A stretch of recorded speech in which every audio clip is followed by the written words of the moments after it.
Pelicans fall the Bulls 124-118, presented by the Birdsall Law Firm. Before we get in the show, make sure you like, comment, and subscribe. Let's go. First took away. That's with this. Get your money's worth out. Five, Chaz and Lido joining tonight. Five, we'll start with you.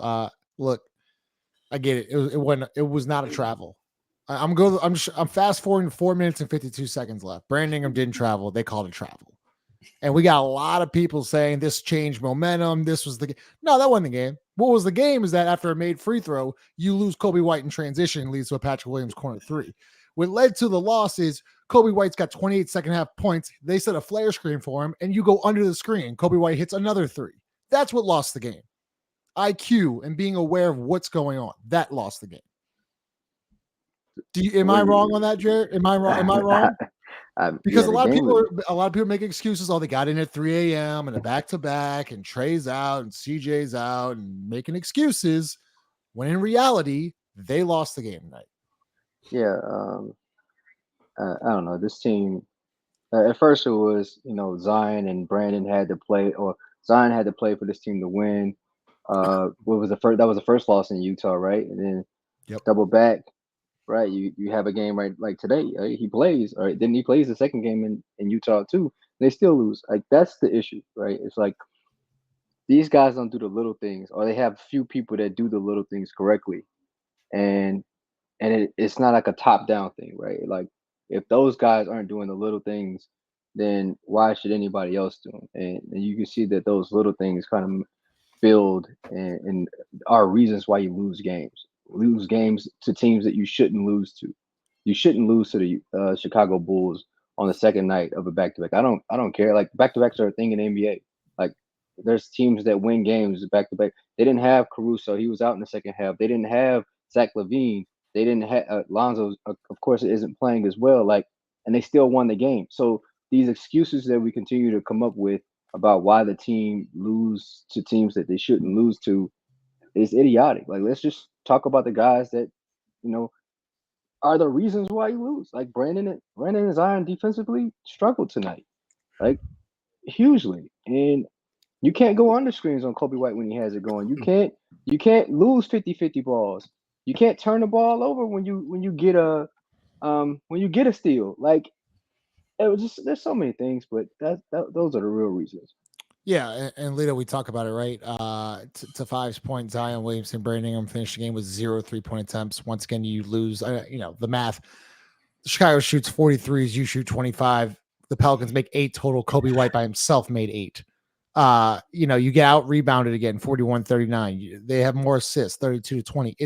It's just funny the way they lose the same exact way. You get out rebounded. They shoot more threes and they have more assists. And once again, that happened tonight. It's hard to win when your two best guys are non-shooters from three. I know Brandon shoots middies, but I said this the last game about Zion. Zion had a couple opportunities where when he receives the ball before he gets into his dribble and size up, he could shoot. Yep. They're giving him at least 5 feet. He can shoot it. He had a three on the wing tonight. He could have shot. They stepped back.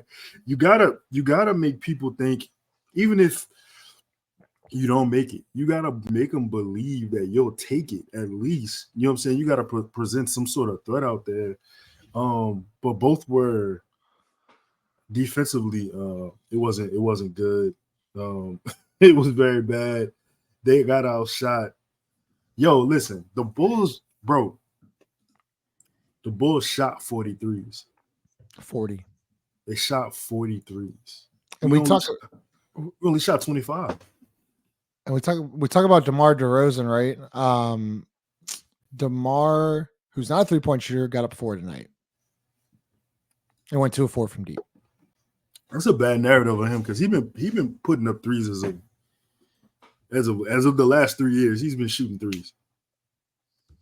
Yeah, willing to change. Chaz. And they played 40 minutes. He played 40 minutes tonight too. Did he play 40? Yep. Him and Coby White. Najee got 27 minutes tonight. Yeah, the bench wasn't great. Jose got 18, 3 of 8 from the field. Chaz, what would you say is the biggest why they lose tonight? What would you say? Biggest reason why they lost. One big reason why they lost. This is a top shallow team. From coaching down, I think your top two players, Zion, until he totally gets, I guess, what he needs to be health-wise. I mean, we saw the 11 for 11 game, but yet and still, you currently don't have two guys that are capable of huge scoring outputs. And, man, it's just – though it's 2023 going into 24. You can't continue to trade contested twos for 3-point shots. Like, it's just – it doesn't matter like how good you are individually. You would have to be phenomenal on defense, a phenomenal facilitator, phenomenal rebounder to make up for that math equation. And even from the free throw line, it left a lot to be desired. Really need a backup point guard. This roster has too many deficiencies to justify some of the salary with a couple of the guys. And lastly, I really think look, you kind of last night and tonight was telling because both teams played about the same way. They crowded the paint, they knocked down threes, they played aggressive defensively. They just were no shooters. You just didn't have a Trey Murphy and a CJ tonight to kind of bail you out, and Jonas didn't get a lot of touches.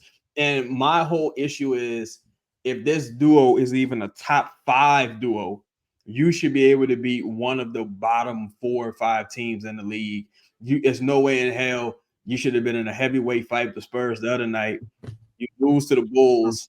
You just dropped 2 games to Utah prior to that. It's the messaging with this team just isn't carrying over. And I feel like this is a good team or a solid team when healthy, but it shouldn't be that when you got 2 dudes making a combined over 60 million and one trying to get like 50 million plus. It's impossible to justify that on any level, in my opinion. Yeah. Hey, Justin. What? Jonas I'm just so fresh. I'm so frustrated. Jonas was plus 13 tonight. I was about to ask that. Did he? Jonas was balling. So that's what I was looking at. Do y'all remember? Because he subs in at the 5-minute mark. Did he close? Like I can't. He's there on the 2-minute mark. Yeah, he was there. He was there on the closing lineup. They just stopped participating. They stopped participating with him. So made a big 3. I mean, yeah, Jonas 6 of 11 from the field. Yeah, 6 of 11 from the field. He's 2 of 4 from deep. What about Herb Jones tonight? 5, 9 of 10 from the free throw line.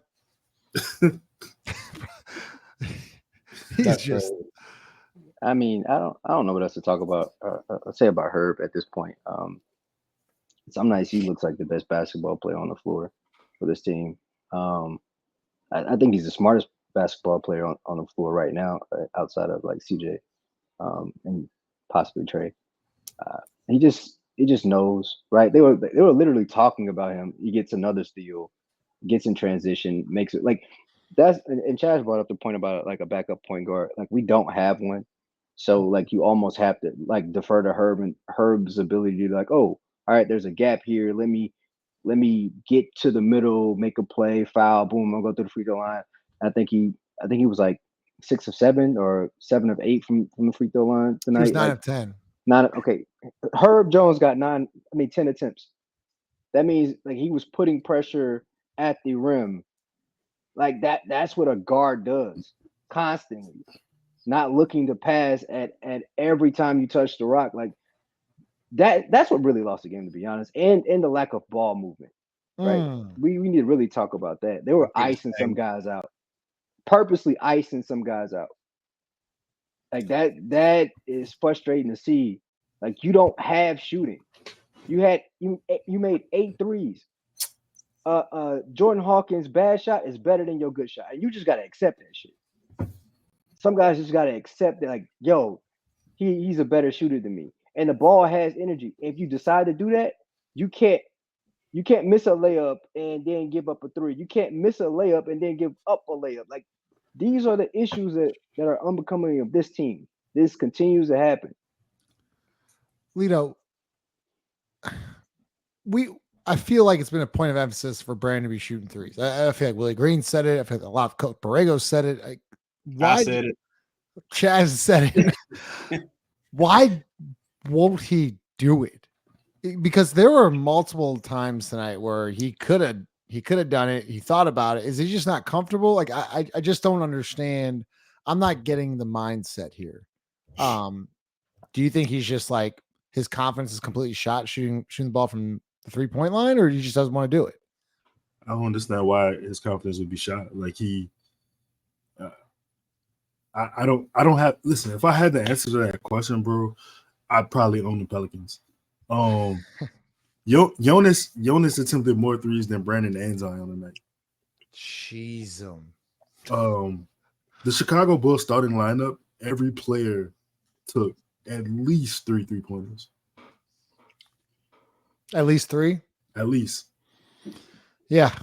Coby got 13 up. Vucevic got 5. Got 5. He missed all of them, but he shot 5. Even Herb shot 4, right? I don't know. We talk about this often, and I don't know if it's the message is not resonating. I don't know what it is. The mandate is clear. Like, I mean, how many? I don't have it in front of me. I know how many threes did Brandon shoot last game? I think for 6, right? 0 for 4, I thought. I'll check. Hold on. It shouldn't be 48 minutes in a game where you're starting forward, shoot whatever you want to categorize him as, does not attempt a 3-pointer. That's kind of crazy. 0 for 4, you're right, Chaz. He went 0 for 4 last night. And listen, he didn't travel.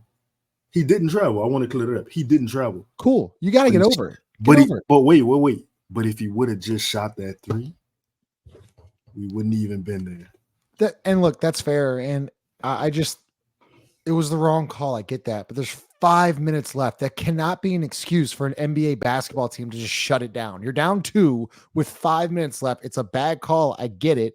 But then Chicago goes on a 10-0 run. They go on a 10-0 run. Justin, we talk about this all the time. Missing good shots does not get you out of rhythm. Shooting bad shots does. Like when you shoot bad shots and miss them. When you don't shoot the shot you're supposed to shoot, that can mess up your rhythm. Like that's not the referee made a bad call. Again, referees make bad calls all the time. They do. That's just the game.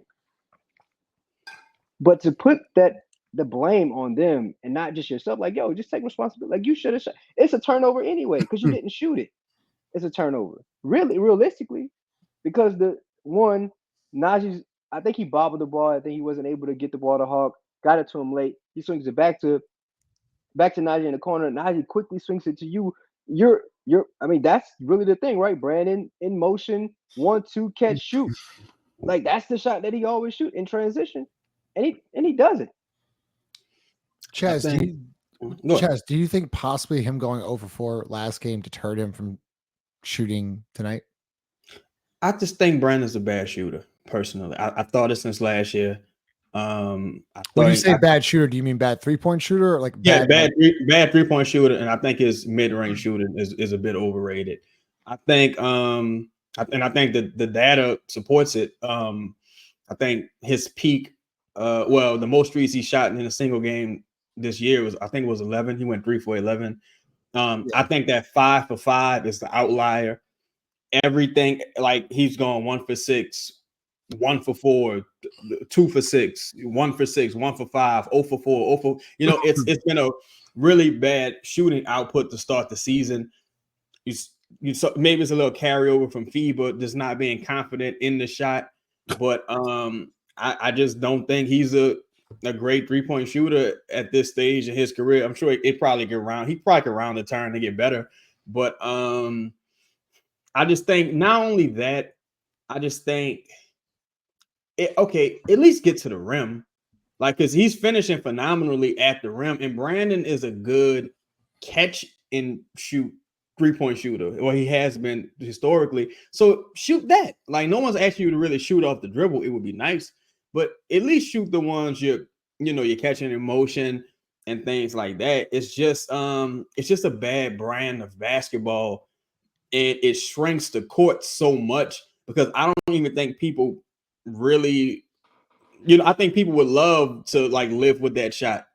You know what I'm saying? So much like Zion, you got to make them pay for it. There's no reason Herb is shooting 0 for 4. I mean, shooting 4 attempts, and after your outing last night, you don't come into this game tonight like, oh, I'm about to kill everybody. You know what I'm saying? It was just, and I don't think he played bad like at all. I just thought it was. I just think it ain't enough for what's on the line this season. And you said you want the money, you gotta go get it. Like, you know what I'm saying? I thought it was it wasn't a Robin performance. I'll say that. Hey, I agree with what Chad said. I don't think I think Brandon actually played. I think he played well. I mean, 23, 6 and 6. I think the thing we just harping on is for as these two guys play together, like not we ain't talking individually. Like we said last night on the stream, Chaz, together. Somebody got to be the floor spacer between those two, right? It gotta be either Brandon's gonna do it or Zion. It'd be nice if they could do it, right? You know what I'm saying? Pause. That was about to be crazy. It'd be nice if they could at least shoot threes. They could attempt threes as individuals while they're both on the court. Like that'd be great. Four for Brandon, maybe 2 or 3 for Zion. Can I add one thing, Justin? I'm so sorry. No, I want to speak on the travel thing. Let's say the travel thing was the bad call, right? Let's say Russ fucked it up. Okay, cool. You gave up a 3-point play to Coby White on the opposite end, and your head coach, Willie Green, didn't know. I knew that he couldn't challenge a travel. Like, I knew that.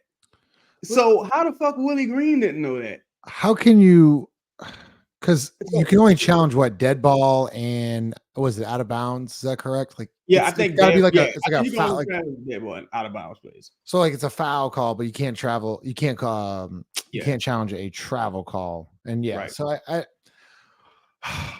just can't get a new rule at this point. You've been here 3 years. It's not a new rule. Right. So So I think Toledo's point. I think AD didn't. He pointed this out. I think Zion was driving at one point. He said that JV, since he hit a couple threes, like he spaced back out, which gave Zion more room to attack. So where Vucevic had to go guard him.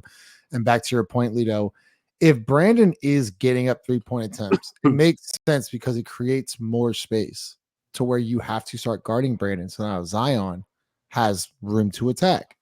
But when Brandon's getting up 0 3-point attempts, they're just going to clog the paint. So JV, Zion, and Brandon don't have much room to operate.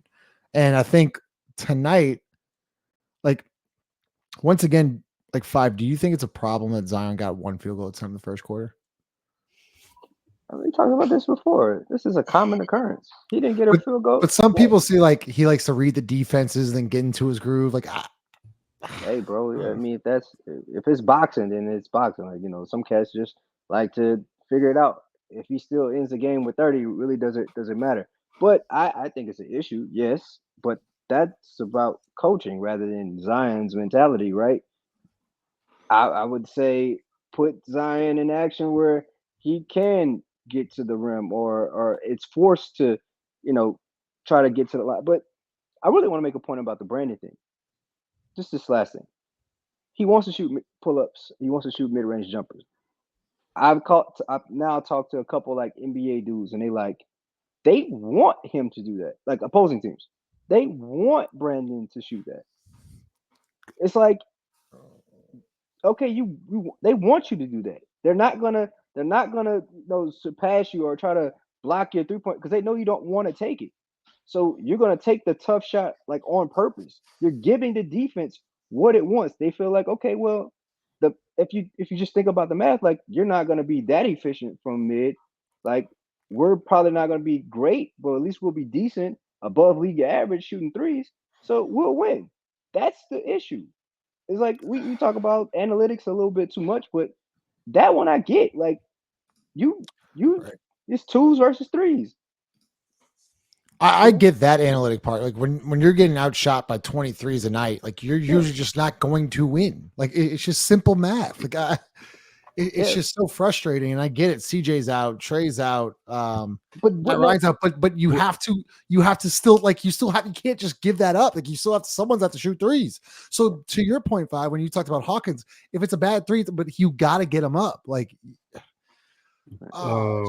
hey, we talking about threes, and by all accounts, like it's an issue, but that wasn't the issue. The issue was the defense tonight. Torrey Craig had 15. If I can, Torrey Craig was like shooting shit out the basketball. Like I think he was like 3 for 4 or some shit like. He was 3 for 4 from 3. Coby White was 8 for 13. DeRozan was 2 for 4. Caruso was 2 for 4. Like you had Patrick Williams try to literally give you the game. Like he was just shooting just to like literally give you extra possessions tonight, and you still couldn't capitalize. It's the third quarter 3-point defense. I just think not even communicating with your defense to get matched up. That's been a problem for a couple games, right? Like even after a free throw, after a made free throw to give up a layup in transition, it's like again, we've all played, like you're getting subbed out, bro. Most people get subbed out for stuff like that.